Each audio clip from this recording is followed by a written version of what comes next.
and welcome to Dynamic Study. Today I will discuss about an important topic of political science और आज हम देखेंगे chief minister हमारे मुख्यमंत्री के संविधान में कैसे स्थान है, वो क्या काम करते हैं, उसका रिस्पॉन्सिबिलिटी क्या है। चीफ मिनिस्टर का पावर फंक्शंस हम डिटेल में देखेंगे कॉन्स्टिट्यूशन। इंडियन कॉन्स्टिट्यूशन के एक बहुत इंपॉर्टेंट टॉपिक है चीफ मिनिस्टर, जिसको हम डिटेल्स में आज देखने वाले। स्टार्ट करते हैं आज के लेक्चर को। Chief Minister. In the scheme of parliamentary system of government provided by the Constitution, the governor is the nominal executive authority, means de jure executive, and the chief minister is the real executive authority, means de facto executive. हमारे भारत के संविधान में जो system लिया गया है वो है संसदीय, मतलब पार्लियामेंट्री सिस्टम हमारे भारत के अंदर लिया गया है। ओके, जो सरकार है वो पार्लियामेंट्री सरकार है। वो कॉन्स्टिट्यूशन में दो टाइप के ऑथोरिटी को प्रोवाइड करते हैं। ओके, राज्य स्तर पर एक तो है गवर्नर, मतलब राज्यपाल, जो है नॉमिनल एग्जीक्यूटिव, जो नाम मात्र शासक है, जिसको हम कहते हैं डी जूरे एग्जीक्यूटिव। ओके, ये नाम मात्र शासक है। और जो चीफ मिनिस्टर है वो है रियल एग्जीक्यूटिव अथॉरिटी, जो रियल डिसीजंस लेते हैं, रियल पावरफुल है, वो है रियल एग्जीक्यूटिव अथॉरिटी, वो है चीफ मिनिस्टर, जिसको हम कहते हैं de facto executive. D jure executive मतलब जो आइन में लिखित है, जो आइन के अनुसार पावरफुल है, और जो फैक्ट मतलब काम में जो काम करता है, मतलब जो रियल में काम करता है, वो है डी फैक्टो एग्जीक्यूटिव।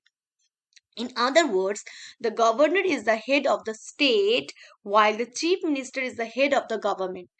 राज्य का प्रधान कौन है? राज्यपाल। और चीफ मिनिस्टर है जो सरकार का प्रधान, जो हम जिसको इलेक्ट करते हैं, उन सरकार का प्रधान कौन है? वो है chief minister. Thus, the position of the chief minister at the state level is analogous to the position of prime minister at the center. chief minister का जो पद है वो राज्य स्तर पर है, और प्राइम मिनिस्टर का जो पद है सेंट्रल लेवल पर है। लेकिन चीफ मिनिस्टर का जो पद का जो स्ट्रक्चर है, जो पावर है, जो कॉन्स्टिट्यूशन है, उसका मतलब रूल्स रेगुलेशन है, वो ठीक प्राइम मिनिस्टर की तरह है। प्राइम मिनिस्टर सिर्फ यही डिफरेंस है, प्राइम मिनिस्टर सेंटर में है और चीफ मिनिस्टर स्टेट में है। पावर वैसा ही है। ओके, रियल एग्जीक्यूटिव अथॉरिटी जो है राज्यों में वो है चीफ मिनिस्टर। ओके, नेक्स्ट देखते हैं। Okay.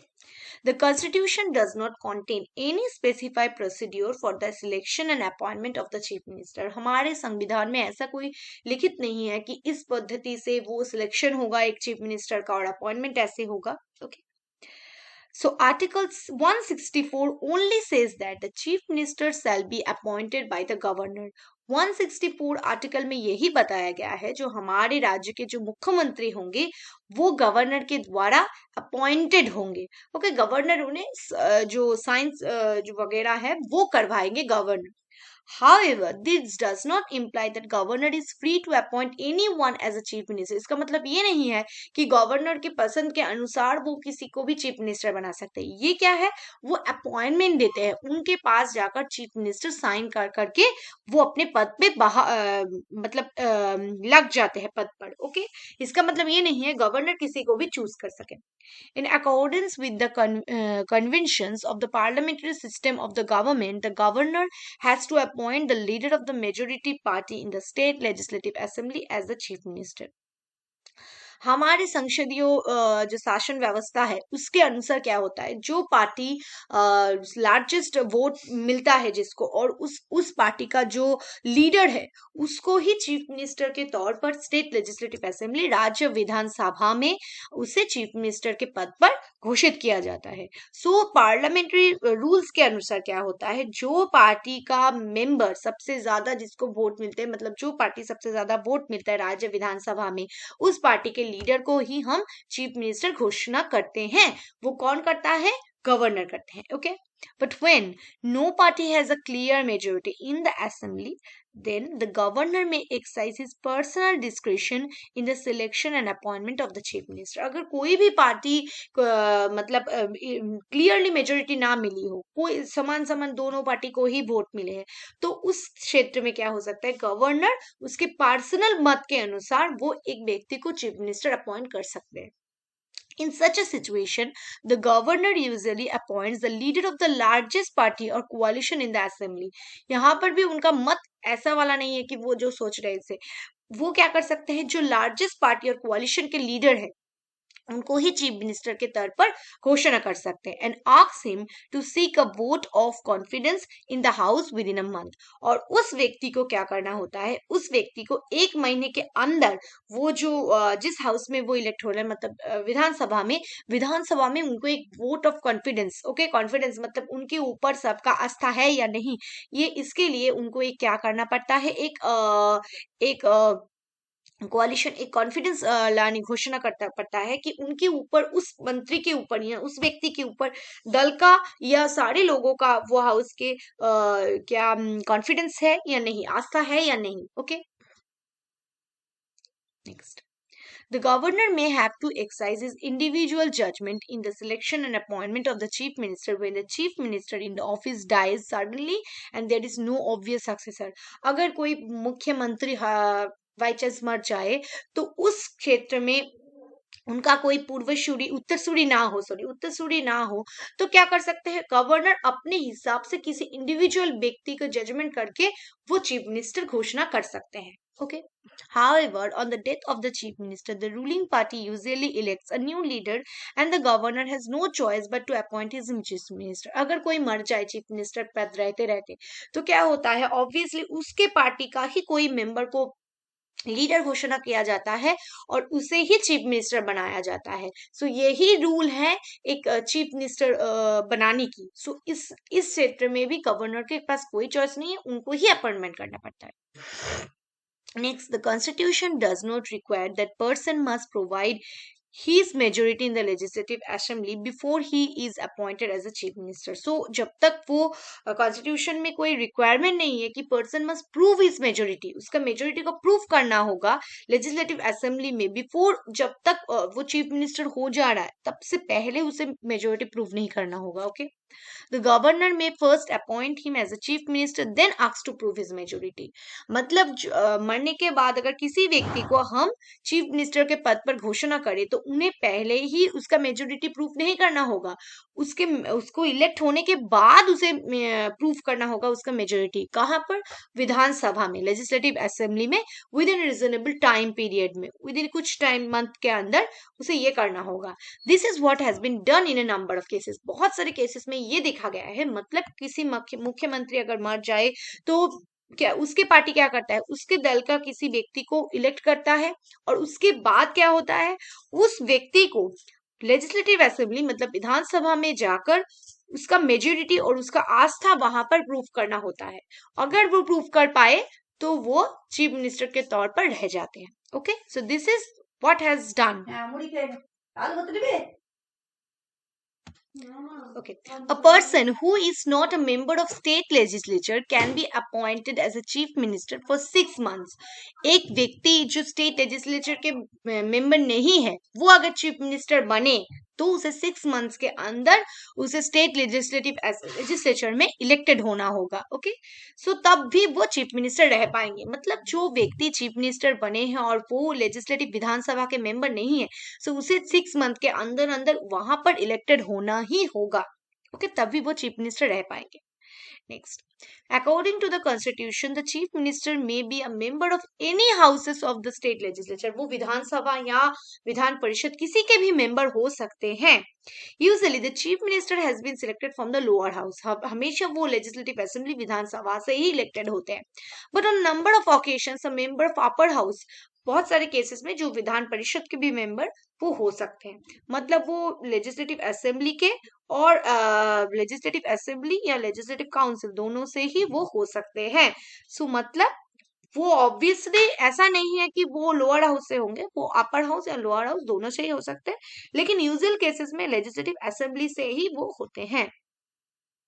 Okay, Next, before the chief minister enters his office, the governor administers him to oath and office of secrecy।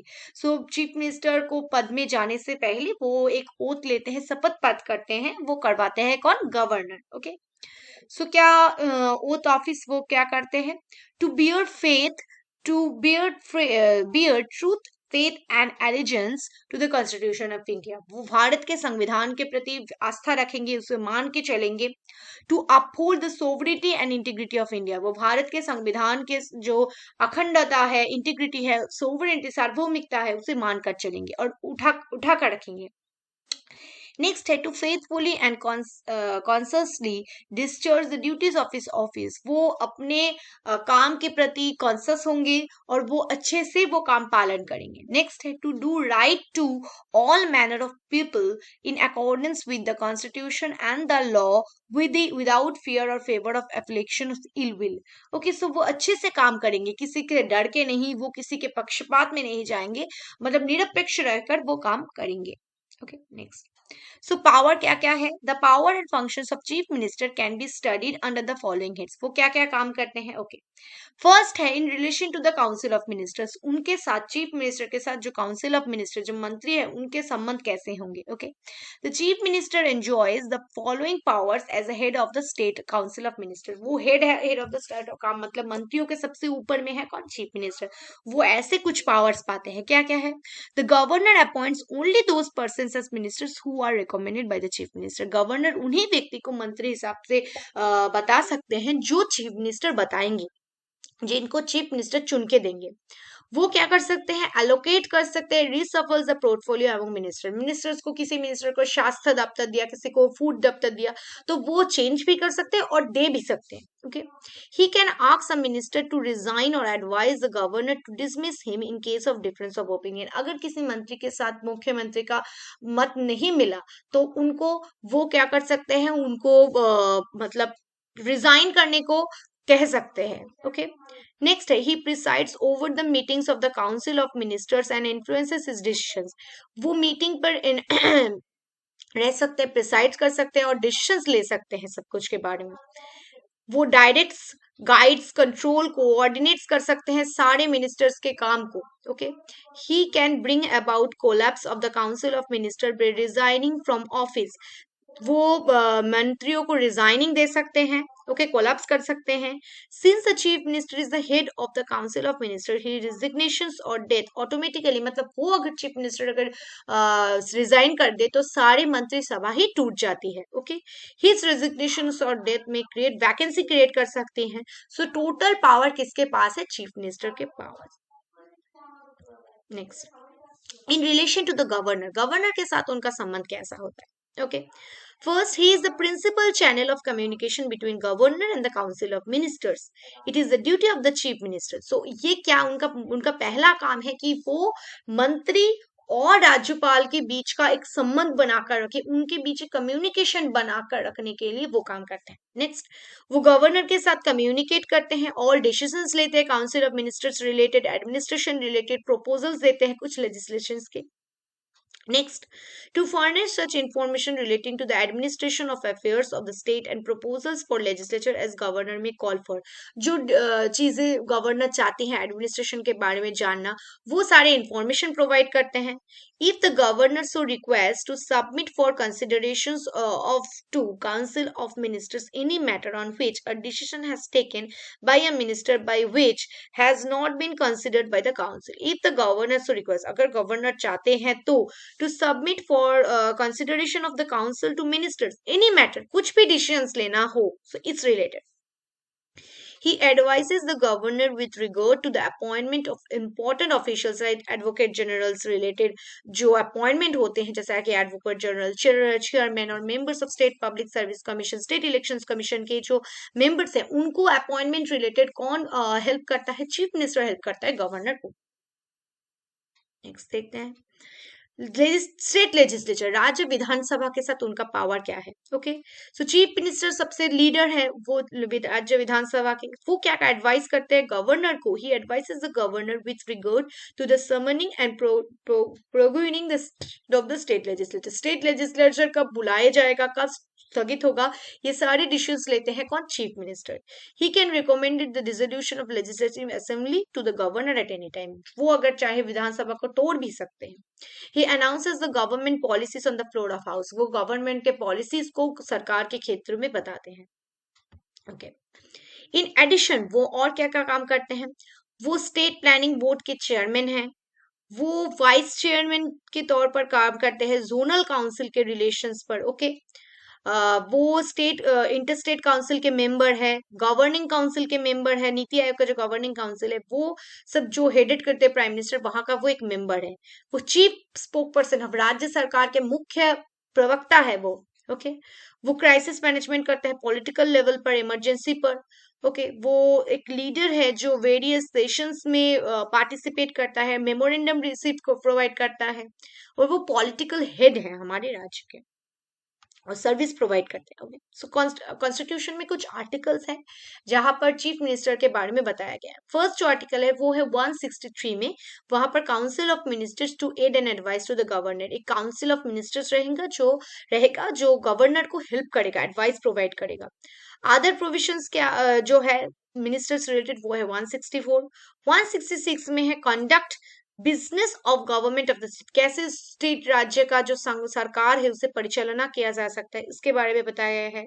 167 में चीफ मिनिस्टर कैसे ड्यूटीज पालन करेंगे, कैसे काम करेंगे, इसके बारे में बताया गया है। Okay, so that's the whole lecture on chief minister. I hope all you understand. Thank you. Keep on watching and keep on learning.